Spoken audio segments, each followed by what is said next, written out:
साल 2000 का दौर, जब दुनिया टेक्नोलॉजी और तरक्की के सपने देख रही थी, तब वर्जिन आइलैंड्स के नीले पानी के बीच एक छोटा सा आइलैंड लिटिल सेंट जेफ एक खौफनाक हकीकत बन रहा था।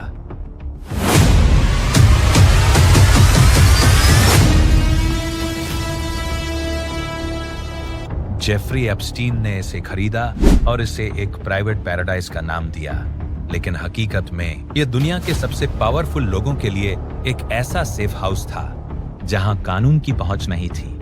एप्स्टीन के पास सिर्फ आइलैंड नहीं था, उसके पास अपना एक प्राइवेट जेट था जिसे मीडिया ने बाद में लॉलिता एक्सप्रेस का नाम दिया।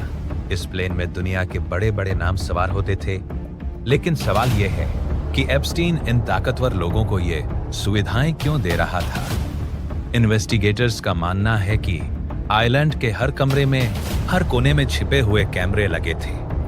एप्स्टीन सिर्फ एक क्रिमिनल नहीं था, वो एक ब्लैकमेलर था।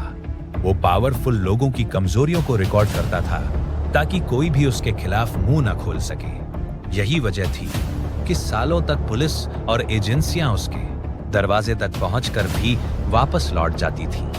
पहली बार दरार तब आई जब 2005 में फ्लोरिडा के पाम बीच में एक नाबालिग लड़की ने हिम्मत जुटाई।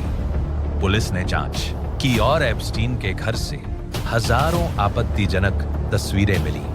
केस इतना मजबूत था कि उसे उम्र कैद हो सकती थी, लेकिन यहीं पर एप्स्टीन की पावर ने अपना असली रंग दिखाया। एक ऐसी डील हुई जिसे इतिहास में स्वीट हार्ट डील कहा जाता है। एप्स्टीन को केवल 13 महीने की जेल हुई और उसमें भी उसे दिन में काम पर जाने की अनुमति थी। वो जेल में सिर्फ सोने जाता था।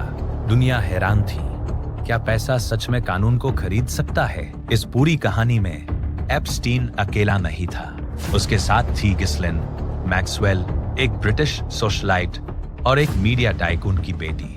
गिस्लेन का काम था लड़कियों को ढूंढना, उनका भरोसा जीतना और उन्हें एप्स्टीन के जाल में फंसाना। वो इस काले साम्राज्य की मैनेजर थी।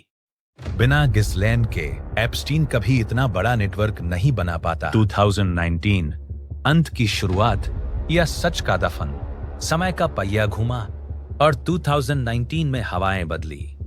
मियामी हेराल्ड की एक इन्वेस्टिगेटिव रिपोर्ट ने पुराने जख्मों को फिर से कुरेद दिया।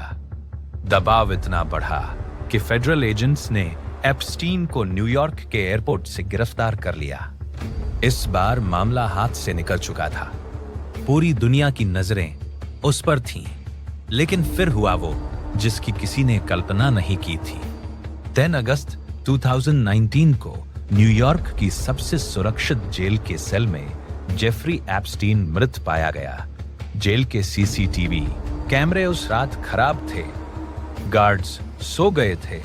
मेडिकल रिपोर्ट ने इसे सुसाइड कहा, लेकिन दुनिया ने इसे मर्डर माना। एप्स्टीन के पास इतने राज थे कि अगर वो बोलता तो दुनिया के कई देशों की सरकारें गिर सकती थी।